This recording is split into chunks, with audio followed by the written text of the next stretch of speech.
Wednesday morning, that's the day that I was born in that old sharecropper's one-room country shack. They say my mama left me the day before she had me. She hit the road and never once looked back. Let me read you something he wrote. Sometimes when I'm on stage now, right in the middle of a song, my mind will flash back 8 or 10 years. To other times when I sang the same song, but with a frenzy, frightened because I knew my audience could tell I wasn't right. I'd slur the words or I'd miss a word, I'd try to smile, but the nervous twitch in my face kept the smile from coming. Sweat would be pouring out of me, throat parched dry from amphetamines and cigarettes. As soon as the show was over, I'd burst into the dressing room in a rage, stomp my guitar or smash a hole in a door with my fist. If I saw a police car, I'd duck down a side street, then drive like mad through residential areas, narrowly missing innocent pedestrians. Why I didn't kill anyone, I don't know, or maybe I do know.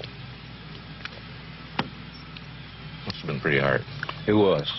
I was trying to describe the hell of trying to stay alive under such conditions, strung out on amphetamines and barbiturates. You see, it's a vicious cycle. The amphetamines to get me up, the barbiturates to bring me down. And in concert, when I started drinking in beer, along with the amphetamines, I'd drink about 4 or 5 a night, but I got up to 12, 14, or a case a night. And I would take it to the concert with me. I want to get just about that high off the ground before I'd go on stage. Sometime I'd misjudge how high I was, you know, and I'd get on stage and I was a wreck. The Grand Ole Opry banned you at one time, didn't it? Well, I don't know how bad they wanted me in the first place, but the night I broke all the lights on the stage with the microphone stand, they said they couldn't use me anymore. So I left and used that as an excuse to really get wild and wound up in the hospital with my 3rd time I broke my nose. What was the absolute low point? The absolute lowest point was just before the turnaround in 1967, when I was down near Chattanooga, Tennessee, in my Jeep, and I decided that I could never face anybody again. I had gone back on my word with everybody so many times and hurt them and lied to them that I thought I'd just crawl off in a cave and die. This lady has been the biggest hit in my life for the last 20 years. Ladies and gentlemen, June Carter Cash. They've been married for 14 years. And if any one person can be credited for turning Johnny Cash's life around, it's June Carter Cash. We got married in a fever, hotter than a first crowd. We've been talking about Jackson ever since the fire went out. I'm going to Jackson. She started performing with her mother, Maybelle Carter, and her sisters when she was a kid. When they met, Johnny Cash was a big star, and June was on her way as a Grand Ole Opry regular. John asked June to join his tour. What she joined was a nightmare in progress. I became a thief. I stole pills. I stole hotel keys. I did everything that I could, and I did things that I would have never done ordinarily, but I think I did it only because I didn't know what else to do. I thought he would die. And so I flushed things down the commode. I flushed down his amphetamines and his barbiturates, which was what he was taking at the time. When Elvis Presley died, the nation was stunned. It was shocked to learn the tragic details, the cycle of pills that ate away at his life. When he died, did you think there, but for the grace of God in the hands of the Lord? Mm-hmm. I sure did. A lot of us did. We talked about it. They started out together, young men who walked in off the street to the same recording studio in Memphis back in the mid-50s. That's Jerry Lee Lewis on the left, Johnny Cash is on the far right, and Elvis. There's so many that started back in the mid-50s that are gone now. But but for the grace of God, it was me. There were people that had been supplying me that didn't want to see me straighten up, you know. They'd written me off. I mean, some prominent people in the music industry that wanted me to go down with them. But my friends and loved ones kept them away. I locked myself in my bedroom out here on Old Hickory Lake, the house that I bought. I was living there alone, and I climbed the walls for about 30 days. $5 million a year. But it can be tedious. 110 times a year, some reporter asks him, how many concerts do you do a year? About 110, which puts us on the road about 200 days a year. It's amazing that you are in such good physical shape then. Well, maybe that's what keeps me going. I love it. I hear the train a-coming. It's rolling around the bend. Credit John's talent as a performer for a popular myth that has grown around him I'm stuck in Folsom Prison. that something dark and awful in his past inspires him to sing so convincingly about being stuck in Folsom Prison. Rolling on down the San Antonio. What were you in prison for and how long? I was in there to do an album, but I never served time in prison.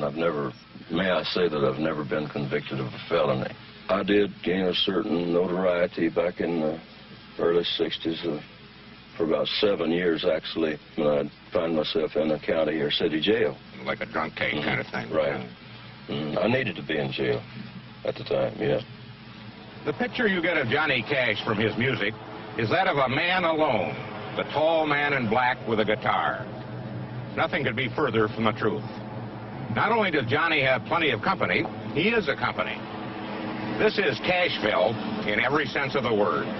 We have John's book over here for sale. He'll sign it for you if you'd like to have it. And it's a nice little family business.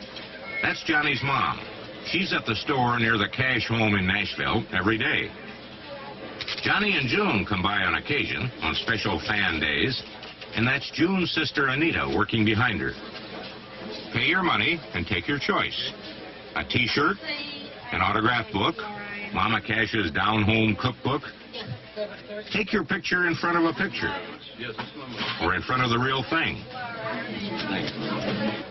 And for $2.50, Brother Roy Cash will usher you into the Johnny Cash Museum to see the gold records and memorabilia that goes back to when Johnny was a boy in Dyess, Arkansas.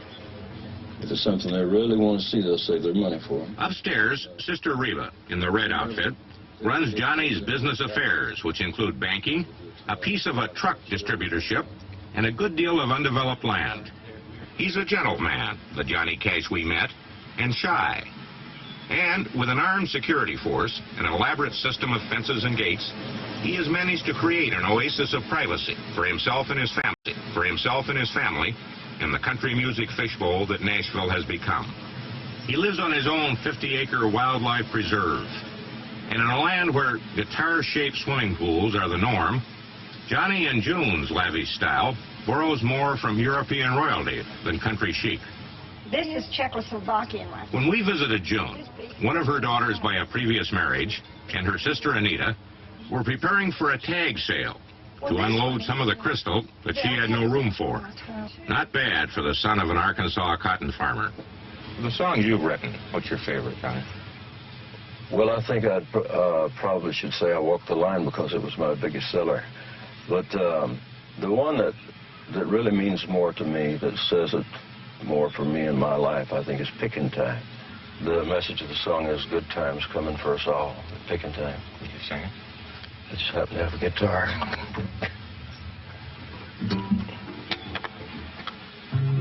I got cotton in the bottomland. It's up and growing, and I got a good stand. My good wife and them kids of mine gonna get new shoes come picking time. Get new shoes come picking time. Every night when I go to bed, I thank the Lord that my kids are fed.